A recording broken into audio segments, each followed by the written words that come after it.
حضرت عبداللہ ابن عمر رضی اللہ تعالیٰ عنہ بیمار ہو گئے، شدید علیل تھے، طبیعت مبارک میں کمزوری آ گئی، کچھ کھانے کو دل نہیں کرتا تھا، گھر والے بار بار کہتے کچھ کھا لیجئے کچھ کھا لیجئے، نہیں کھاتے تھے۔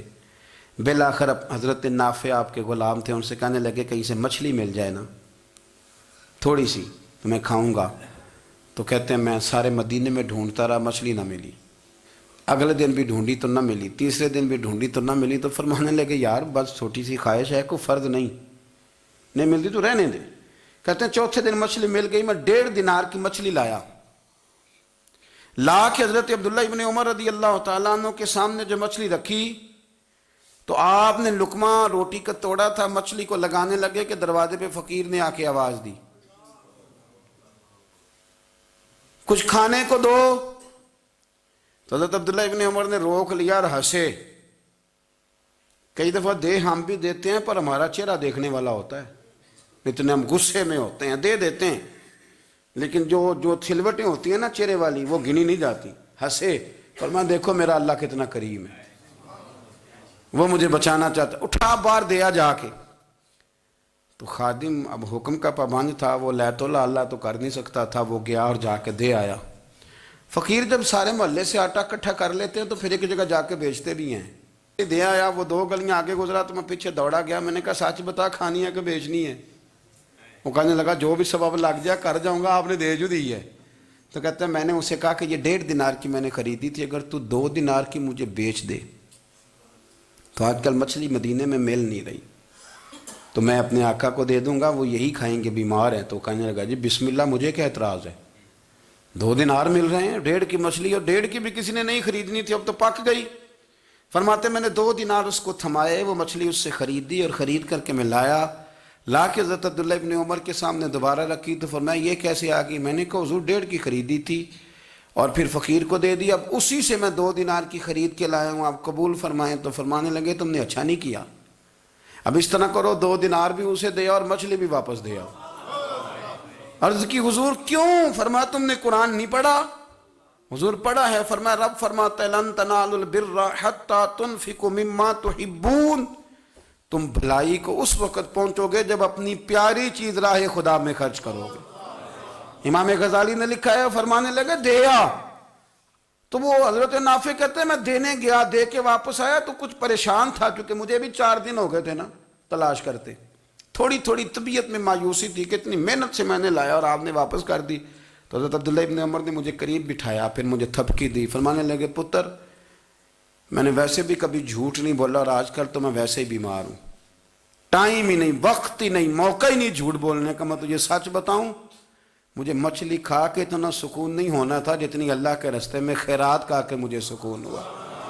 تو تجھے تو میری راحت سے غرض ہے نا کہ مجھے راحت کیسے ہوتی ہے، تو مجھے سکون ملا ہے راہ خدا میں دے۔ میں نفسانی خواہش پوری کر لیتا تو یہ میرا نفس کل پھر مجھ سے مچھلی مانگتا، پرسوں کہتا نہیں چھوٹے گوشت کی یخنی بھی چاہیے۔ ہم لوگ الجھ گئے ہیں، بہت بڑے قیدی ہیں اپنے آپ کے، بڑے قیدی ہیں، سارا دن اپنی خواہشات کی تکمیل میں بھاگے رہتے ہیں، بڑے بڑے سونے نوجوان۔ میں ان پہ تنقید نہیں کرتا، مجھے ان پہ ترس آتا ہے۔ جب میں رات کے اندھیروں میں انہیں ٹیلی فون لے کے چوکوں میں کھڑے دیکھتا ہوں تو مجھے رحم آتا ہے۔ میں کہتا ہوں دیکھو نفس کی خواہش کے پیچھے یہ کیا مثلاً آخر کیا ہے اس میں؟ ایک عورت کے پیچھے تباہ کر لیا اپنے آپ کو، یعنی زیادہ سے یہ کوئی مقصود ہے؟ یہ کوئی مقصد حیات ہے جس کو مقصد بنا لیا ہے؟ میرے عزیز بات کو سمجھ لیں، اتنا خوبصورت آدمی ہے اور اتنا اس کا اونچا قد کاٹ ہے، اور کیا کس کے پیچھے یہ بھاگا ہوا ہے؟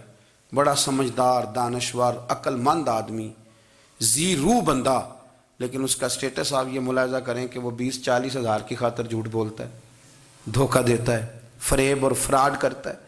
ہم اپنی نفسانی خواہشات کے پیچھے اس طرح بھاگتے ہیں کہ ہم اصل سے رہ جاتے ہیں۔ میری باتوں کی سمجھ آ رہی ہے آپ حضرات؟ تھوڑا تھوڑا کر کے، ایک ایک کر کے ان کی باتیں کم مانیں۔ وہ ضروری تو نہیں نا کہ سویرے ناشتہ بازار سے اپنی مرضی کا تگڑا کیا ہے، بازار سے لا کے پوڑیاں چنے بہترین کھائے، اور پوڑیاں چنے ابھی کھائے نہیں، شاپر میں ڈالے ہوئے ہیں، اور وہ لے کے ابھی آ رہا ہے تو ساتھ ہی رستے سے گوشت بھی چھوٹا اچھا لگا تو 2 کلو وہ بھی لے آئے کہ پوڑیاں چنے کھاؤں گا اور دوپہر کے لیے گوشت پکاؤں گا۔ او پہلے یہ تو کھا لے صاحب، اس سے تو نجات پا لے، یہ پتہ نہیں ہضم ہوتا ہے کہ کچھ اور کرتا ہے تیرے ساتھ، لیکن وہ گوشت بھی ساتھ لے آیا۔ یعنی ٹیبل پہ، ناشتے کے ٹیبل پر بیٹھ کے فیصلہ ہو رہا ہوتا ہے کہ ہم نے کیا کھانا ہے، ہم نے کدھر جانا ہے۔ سنگیو یاد رکھو، باتوں کو سمجھو اور غور کرو۔ یہ تھوڑا تھوڑا کر کے جب ہم چھٹکارا حاصل کرنے کی کوشش کریں گے نا، چھٹکارا حاصل کرنے کی، کہیں جگہ سے، کسی جگہ سے اگر آپ کو تنبیہ ہوتی ہے نا، تنبیہ، اس میں بھی بڑا مزہ آتا ہے، اس میں بڑا۔ ہمارے ایک بزرگ تھے، تو ایک دن نا میں گیا تو کہنے لگے الحمدللہ آج میں بڑے سکون میں ہوں۔ میں نے کہا جی وہ کیا ہوا؟ کہنے لگے میں اپنے آپ کو بڑا پیر صاحب سمجھنے لگ گیا تھا۔ تو ایک وابڈا کے کسی آدمی سے کام تھا، تو میرے ایک دوست نے مجھے کہا ہے کہ پیر صاحب اس کو ٹیلی فون کر دیں، سنا ہے آپ کا عقیدت مند ہے۔ میں نے اس بندے کو ٹیلی فون کیا تو کہتا ہے پیر صاحب میں عزت آپ کی بڑی کرتا ہوں پر یہ کام نہیں ہو سکتا۔ کہتے ہیں جب اس نے مجھے کہا ہے نا تو کچھ بھی نہیں، تو مجھے بڑا مزہ آیا ہے، ورنہ میرا تو نفس پھول گیا تھا۔ میں تو سمجھتا تھا کہ جو میں کہتا ہوں ویسے ہی ہو جاتا ہے۔ کہتے اس نے تھوڑا سا نا مجھے لیول میں کیا ہے، مجھے مزہ آیا۔ یہ لوگ نا اپنے اوپر بوجھ ڈالتے تھے، یہ تھوڑا تھوڑا پیچھے ہٹتے تھے، یہ سمجھتے تھے کہ اس طرح تو ہماری تکمیل رہ جائے گی۔ صبح سے شام تک اگر اسی نفس کی باتیں مانتے جائیں گے تو خرابی کرے گا۔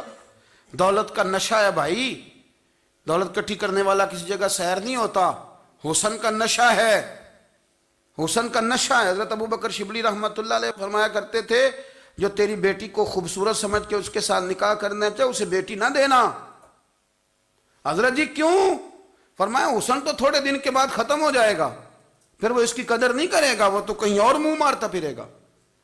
حضرت ابوبکر شبلی رحمۃ اللہ تعالی علیہ کی بیٹی خوبصورت تھی، ایک نوجوان کہنے لگا میرا نکاح کر دیں۔ آپ فرمانے لگے پتر تو 1 مہینے کے بعد آنا، کر دوں گا۔ بڑی موٹی تازی خوبصورت صاحبزادی، تو حضرت نے اسے دوائی کھلائی، اسے پخانے لگ گئے۔ جو پخانہ کرتی ایک مٹکے میں سنبھال دیتے۔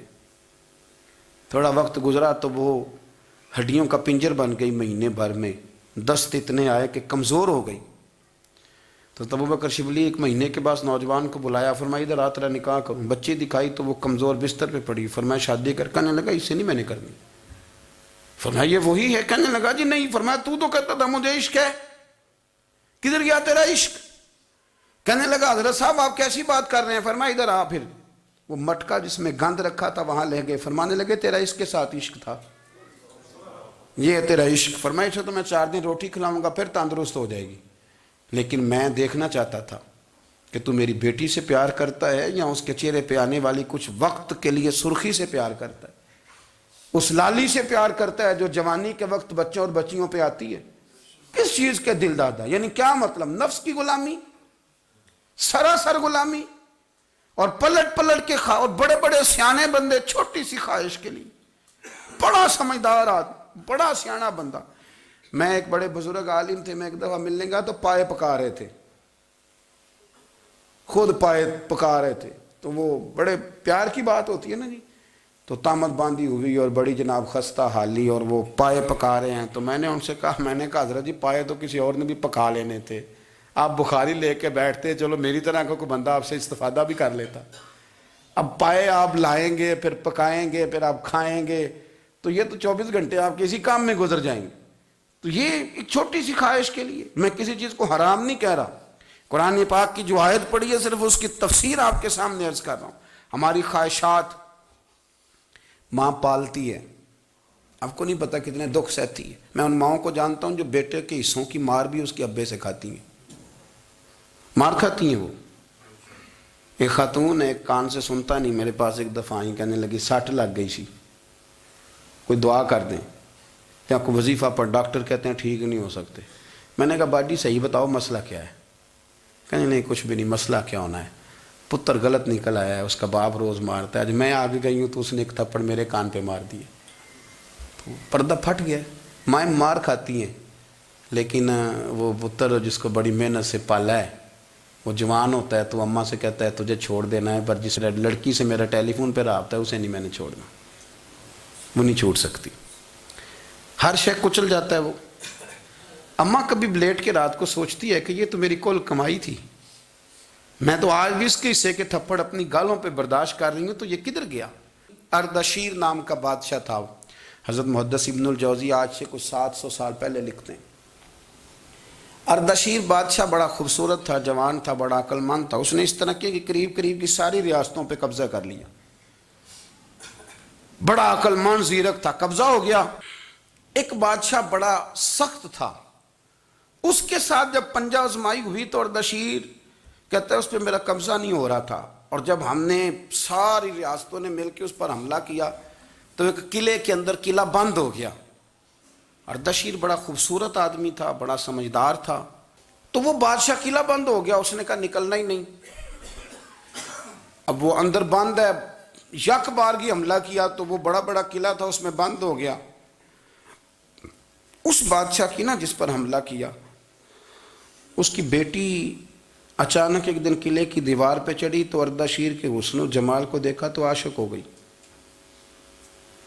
اور اپنے ہی باپ کے خلاف اسے کہنے لگی کہ اگر تو میرے ساتھ شادی کا وعدہ کرے نا تو میں تجھے رستہ بتاتی ہوں حملہ کرنے کا۔ اس نے کہا میرا وعدہ رہا، تو رستہ بتا۔ اس نے رستہ بتایا اس لڑکی نے، اور بادشاہ نے حملہ کیا تو اس کا باپ قتل کیا، اس علاقے پہ قبضہ کیا شادی کے وعدے پر۔ ہاں نفسانی خواہش بندے کو اندھا کر دیتی، نہیں سمجھ آتی اس کو میں کدھر جانا ہے، اندھا کر دیتی۔ حملہ کیا، اور جب اس لڑکی کو لے کے آیا نا اپنے محل میں، تو پہلے دن شادی کی پہلی رات تھی، تو بستر بچھایا کنیز نے، تو وہ کبھی کروٹ ادھر بدلتی کبھی ادھر بدلتی، تو بادشاہ کہنے لگا کیا ہے؟ کہنے لگی بستر میں کچھ ہے، مجھے تکلیف دے رہی۔ اس نے چراغ جلائے، اور جب بستر اٹھایا تو ایک اتنا سا دھاگا نکلا۔ دھاگے سے عموماً تکلیف نہیں ہوتی، تو اس نے کہا تو اتنی نرم و نازک ہے کہ دھاگا؟ کہنے لگی میرا باپ نا میرے ساتھ اتنا پیار کرتا تھا کہ روز میرا بستر بھی خود بچھاتا تھا، اور اس نے آلہ رکھا ہوا تھا، وہ ناپتا تھا کہ کوئی پایا اونچا نیچا تو نہیں، میری بیٹی کا بیلنس سوتے وقت خراب نہ ہو جائے، اور میرے لیے گوشت اور کپڑے بھی خود پسند کر کے لاتا تھا، کھانے پینے کا خود خیال کرتا تھا۔ اردشیر کہنے لگا اچھا وہ اتنا پیار کرتا تھا، اور پھر تو نے اس کے ساتھ کیا کیا؟ کہنے لگا بلاؤ کنیزوں کو بلایا، فرمایا اس کو اٹھاؤ اور جلاد کے پاس لے جاؤ، اسے کہو کہ اس کے بال ایک گھوڑے کے ساتھ باندھے، پیر دوسرے گھوڑے کے ساتھ باندھے، اور ایک گھوڑا ادھر بھگا دے، کدھر بھگا دے، یہ جس کے باپ نے اتنا پیار کیا یہ نفس کی اتنی غلام ہے کہ اس کی وفادار نہیں رہی تو میری وفادار کیسے بنے گی؟ اس نے اتنے نازوں سے پالا کہ دھاگا اسے برداشت نہیں۔ او یارو یاد رکھو، اگر نفس کی غلامی کرو اور بڑے بڑے وفاداروں کو چھوڑ کے غلامی کرو تو پھر کہو وفادار مل جائیں، کوئی بول اب لڑا نہ بول بیٹھی ہوں دے خسم ناراض بڑ بولیاں دے، کہاں سر کھائے تے بلبل ٹھنڈ پائے، بڑے فرق نہیں سجنا بولیاں دے، جڑیاں خسماں دی وچ رضا وسن، بھاگ جاگ جاندے انہاں گولیاں دے، آپ ادلیاں نو سردار پین تکے تے شرما والیاں نو چوٹے ڈولیاں دے۔ اپنے نفس کے پیچھے چلو گے تو یہ تباہی ہے۔ جب ہم نے کسی سے وفا نہیں کی تو یہ کیا امید ہوئی کہ دنیا ہم سے وفا کرے گی؟ اللہ رسول کی مرضی کے مطابق اصول پسند زندگی بنائیں، ایک ایک کر کے اپنی خواہشات سے پیچھے ہٹیں، تھوڑے پہ گزارا کرنا سیکھیں، اپنے نفس کو سمجھائیں۔ ضروری نہیں کہ روٹی ہر وقت مزے کے لیے کھائی جائے، کبھی کمر سیدھی کرنے کے لیے خشک روٹی بھی کھا کے دیکھو، کبھی سادہ کھانا اس پہ بھی اکتفا کرو، کبھی تھوڑا کھر کے اچھے طریقے سے سادے کمرے میں بھی اللہ کو یاد کر کے دیکھو۔